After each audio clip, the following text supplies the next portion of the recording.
Is there any particular message that you would like to give to the anesthesiologists in Argentina, and especially directed to those in their first steps of training in our specialty?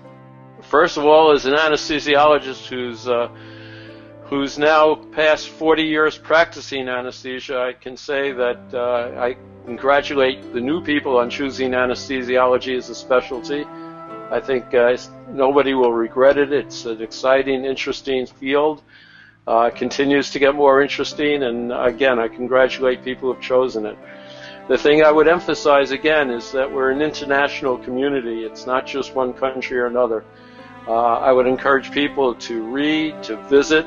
We have a lot of visitors who come here to Stanford to observe, to participate in these kind of meetings, so that we can exchange our experiences and our interests and discuss them. And we're all colleagues. It doesn't matter which country you're from. We're all colleagues in the world of anesthesiology.